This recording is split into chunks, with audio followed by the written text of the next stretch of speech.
Bintang Real Madrid Vinicius Junior sudah memenangi berbagai gelar juara. Namun, Vinicius belum akan berhenti untuk mencapai lebih banyak prestasi lagi.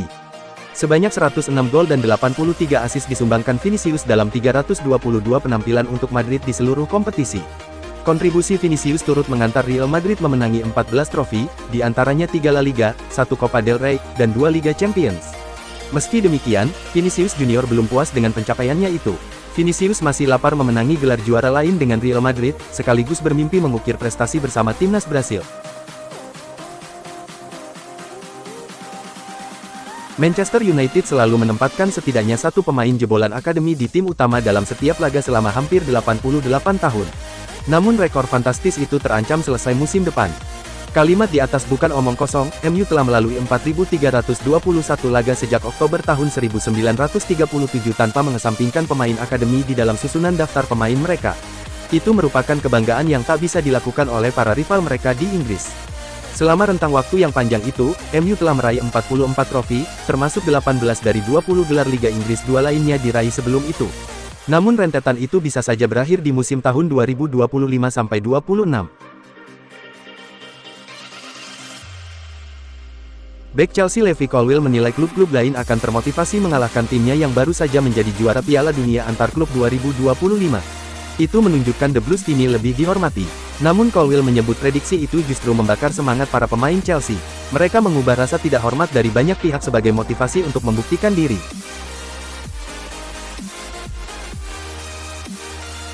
Manchester City dikabarkan akan meminjamkan Vitor Reis dan Claudio Echeverri ke Girona pada musim panas ini. Keduanya butuh jam terbang lebih banyak dan akan sulit didapat jika bertahan di Stadion Etihad. Jurnalis Miquel Agut dari radio Katalan RAC1 telah melaporkan hal ini sejak Selasa tanggal 29 Juli tahun 2025 dan diperkuat Fabrizio Romano pada Kamis kemarin. City sudah setuju untuk menyekolahkan Reis dan masih berdiskusi terkait transfer Echeverri.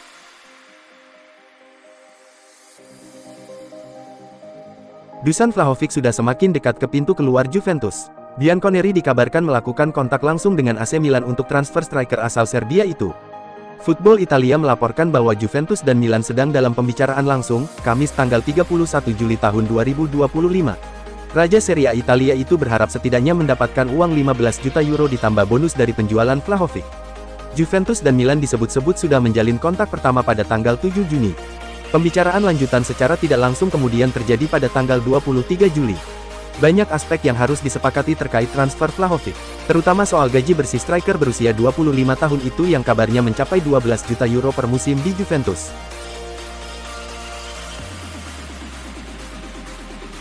Rencana Manchester United merekrut Benjamin Sesko dari RB Leipzig menghadirkan situasi baru. Klub asal Jerman itu rupanya tertarik dengan Rasmus Højlund. The Athletic melaporkan bahwa Leipzig rupanya juga meminati Højlund, bersama Borussia Dortmund dan mungkin Newcastle United. Potensi tukar tambah antara Sesko dan Højlund pun muncul, dengan MU membayar tambahan sejumlah uang kepada Leipzig. Perlu diingat bahwa tukar tambah hanyalah satu dari sekian cara yang mungkin dipakai MU untuk merekrut Sesko.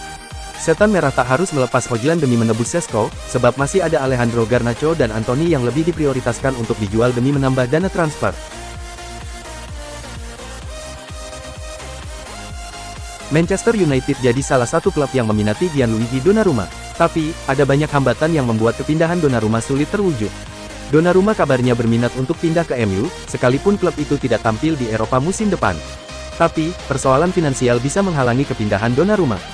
Dikutip Daily Mail, Man United setidaknya harus membayar mahal untuk menggaet Donnarumma yang dihargai 40 juta euro. Belum lagi gaji Donnarumma yang kini mencapai 12 juta euro per musim. Tentu saja Donnarumma tidak mau pindah jika gajinya harus dipangkas. Oleh karenanya, MU harus segera melego beberapa pemain bergaji tinggi seperti Jadon Sancho, Anthony, dan Alejandro Garnacho agar bisa melegakan tagihan gaji mereka.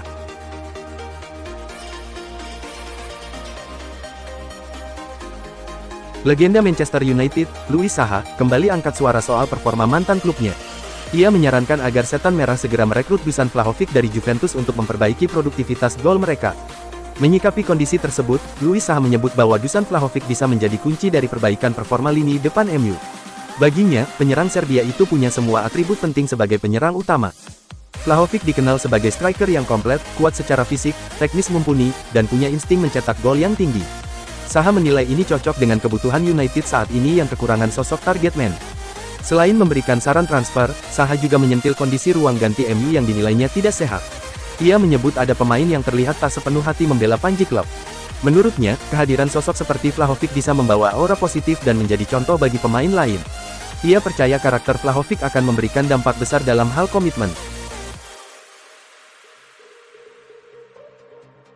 Lionel Messi belum perpanjang kontraknya di Inter Miami yang akan habis pada akhir tahun 2025. Muncul kabar, Messi akan perpanjang sampai 3 tahun lagi.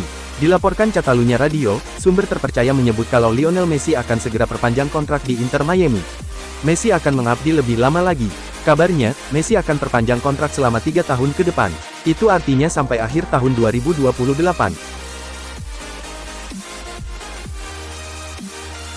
Madrid sebelumnya melayangkan permintaan kepada Federasi Sepak Bola Spanyol RFEF dan pihak La Liga agar laga pembuka mereka di Liga ditunda. Madrid dijadwalkan menghadapi Osasuna di laga perdana La Liga 2025/2026 pada tanggal 19 Agustus tahun 2025 dini hari WIB. Los Blancos bakal bertindak sebagai tuan rumah di laga ini. Madrid meminta laga ini ditunda karena merasa tak punya cukup waktu jeda untuk mempersiapkan diri. Hal ini karena El Real sebelumnya harus bermain di ajang Piala Dunia Antar Klub 2025. Menurut aturan Asosiasi Pesepak Bola Spanyol AFE, bahwa para pemain La Liga harus punya waktu istirahat minimal 3 pekan tanpa jeda dan pramusim setidaknya 3 pekan. Bahkan Asosiasi Pesepak Bola Profesional Dunia (FIFPro) mengharuskan para pemain setidaknya berlibur 4 pekan tanpa putus. Namun, permintaan Madrid untuk menunda laga melawan Osasuna dikabarkan ditolak oleh pihak La Liga. Dikutip dari Cardena SER, laga Madrid vs Osasuna bakal tetap digelar sesuai jadwal. Keputusan ini diambil setelah satu-satunya hakim kompetisi di Federasi Sepak Bola Spanyol menolak permintaan Madrid untuk menunda pertandingan. Madrid sudah mendapatkan persetujuan Osasuna dan Federasi Sepak Bola Spanyol untuk menunda pertandingan. Namun, pihak La Liga yang dipimpin oleh Javier Tebas, menolak rencana untuk menunda laga. Hal tersebut juga dipastikan oleh keputusan hakim yang membawahi kompetisi di Spanyol.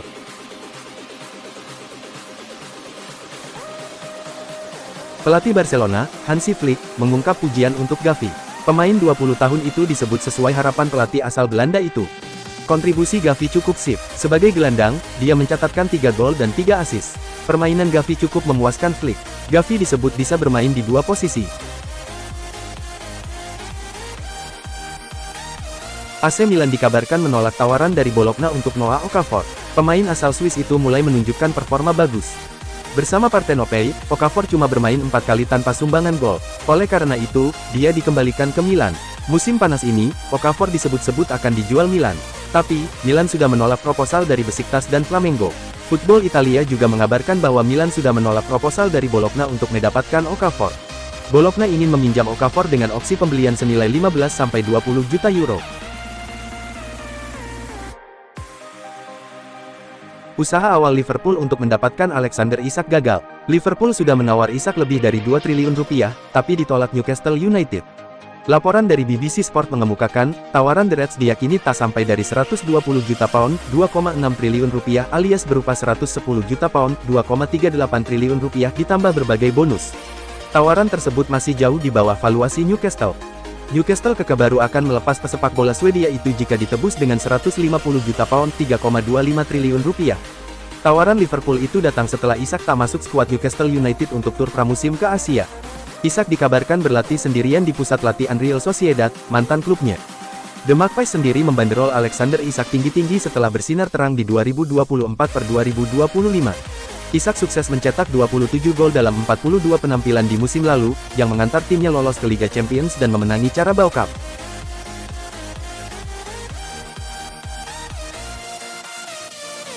Setelah penantian panjang, Liverpool akhirnya merilis jersey kandang dan tandang untuk musim 2025/2026. Momen ini menjadi penanda dimulainya kembali kolaborasi ikonik antara The Reds dan Adidas, setelah 13 tahun berpisah. Adidas kini resmi kembali menjadi pemasok perlengkapan utama klub asal Merseyside tersebut dalam kontrak berdurasi 10 tahun. Peluncuran jersey ini pun terasa istimewa, karena diiringi kehadiran para legenda dan pemain aktif Liverpool seperti Sir Kenny Dalglish, Jamie Carragher, Thierry Holland, hingga sang kapten, Virgil van Dijk. Kolaborasi ini membawa nuansa nostalgia sekaligus inovasi, memadukan desain klasik dengan teknologi modern khas Adidas. Untuk jersey kandang, Adidas menyuguhkan desain simpel namun elegan, dominasi warna merah khas Liverpool, dilengkapi 3 garis putih di lengan dan kera model crew neck. Detail emosional turut dihadirkan lewat lambang angka 97 di bagian belakang leher, yang dikelilingi oleh api abadi sebagai penghormatan bagi korban tragedi Hillsborough. Sementara itu, jersey tandang Liverpool hadir dengan pendekatan yang lebih artistik. Warna dasar putih gading dipadukan aksen hitam dan merah yang tegas. Simbol Liverbird ditempatkan dalam perisai yang terinspirasi dari bentuk tribun utama lama di Anfield, mempertegas identitas sejarah klub.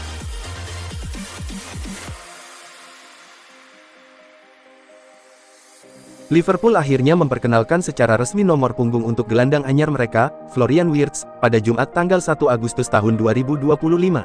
Pemain asal Jerman itu menjadi sorotan besar usai transfernya yang memecahkan rekor klub. Melalui pernyataan resmi, Liverpool memastikan bahwa Florian Wirtz akan memakai nomor punggung 7 untuk musim 2025-2026. Nomor tersebut sebelumnya dimiliki oleh Luis Diaz yang telah hengkang ke Bayern Munchen. Dengan kepergian Diaz, nomor ikonik itu langsung diwariskan kepada Wirtz sebagai simbol generasi di lini depan. Keputusan ini sekaligus menegaskan peran penting sang gelandang dalam proyek jangka panjang klub. Nomor 7 dikenal punya sejarah panjang dan prestisius di Anfield, pernah dikenakan oleh bintang-bintang seperti Kenny Dalglish dan Luis Suarez. Kini giliran Wirtz memikul beban dan harapan besar di balik angka tersebut.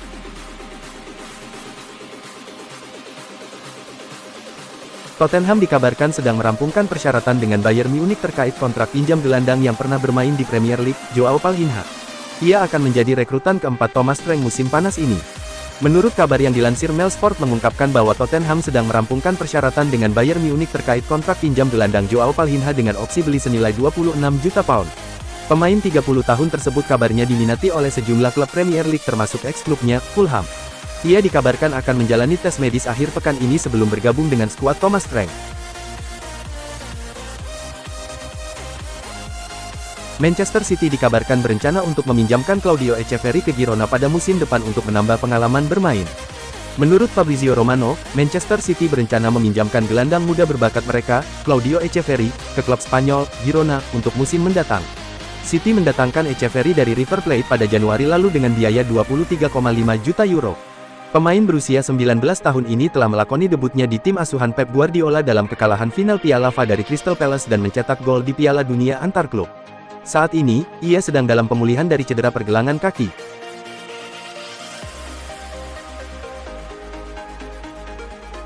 Raksasa Liga Pro Saudi, Al Nassr, dikabarkan tertarik untuk mendatangkan Paul Torres dari Aston Villa pada jendela transfer musim panas tahun ini. Dilansir dari Foot Mercato, Al Nassr dikabarkan tertarik untuk merekrut bek tengah Aston Villa, Paul Torres.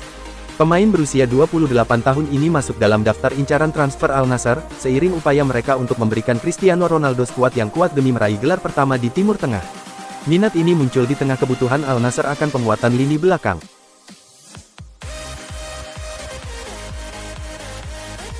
Bayern Munchen berpeluang melepas talenta muda mereka, Paul Warner, ke klub Eredivisie, PSV Eindhoven, di bursa transfer musim panas ini.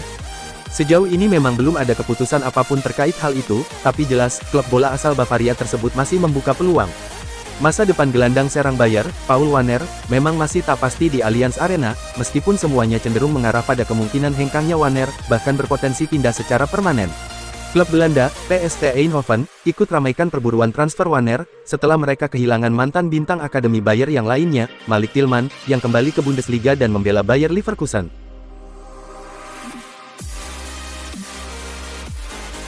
Jose Mourinho mendambakan Fenerbahce bisa mendatangkan pemain Real Madrid, Brahim Diaz. Tapi, ada persaingan sengit untuk Diaz mendapatkan tempat di tim utama. Football Espana sudah merilis kabar bahwa Brahim Diaz sudah mencapai kesepakatan perpanjangan kontrak dengan Madrid. Kontraknya dengan Madrid masih berlaku sampai Juni tahun 2027. Kesepakatan kontrak baru antara Brahim Diaz dengan Madrid akan diumumkan pada pekan depan. Oleh karena itu, Mourinho sepertinya tak akan mendapatkan keinginannya mengasuh Brahim Diaz. The Special One mesti mencari target lain untuk diboyong ke Fenerbahce.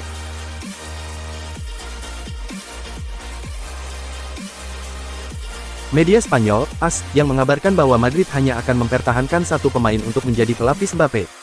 Ada dilema yang dimiliki Madrid saat ini. Endrick sudah bilang ke manajemen Madrid tak akan mau dipinjamkan. Tapi, gangguan cedera membuat Endrick tak bisa banyak beraksi untuk Los Merengues. Sementara itu, Gonzalo sudah menunjukkan kemampuan kalau dirinya bisa menembus tim utama Madrid di bawah asuhan Xabi Alonso. Gonzalo bahkan mempunyai reputasi bagus karena disebut-sebut sebagai penerus Raúl González. Oleh karena itu, Madrid harus memikirkan masak-masak mau mempertahankan Endrick atau Gonzalo.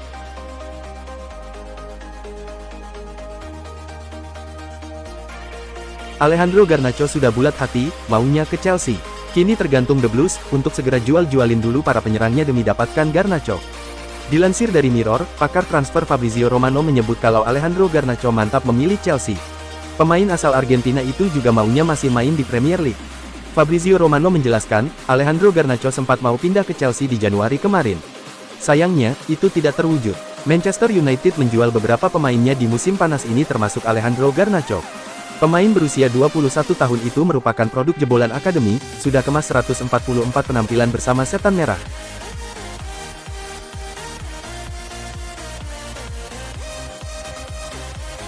La Masia seolah tak pernah kehabisan bakat untuk diorbitkan ke tim utama Barcelona. Terbaru, ada Pedro Fernandes yang tampil menonjol selama pramusim. Pemain 17 tahun yang biasa dipanggil Bro itu ikut dalam skuad Hansi Flick dalam tur pramusim ke Asia. Ia mencetak 1 gol saat Barcelona menekuk Vissel Kobe pada Minggu tanggal 27 Juli tahun 2025 silam namun disimpan saat menghajar FC Seoul pada Kamis kemarin.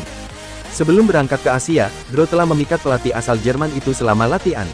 Padahal musim lalu ia banyak bermain di kelompok U18, bukan di Barcelona B yang merupakan tim utama Akademi La Masia atau Barcelona U19 yang berkiprah di UEFA Youth League. Namun Bro berhasil memanfaatkan kesempatan yang ia punya. Golnya menjadi bukti bahwa ia punya potensi yang bisa dimaksimalkan Barcelona. Bro direkrut Barca dari klub kecil bernama Valminor pada 2022 silam.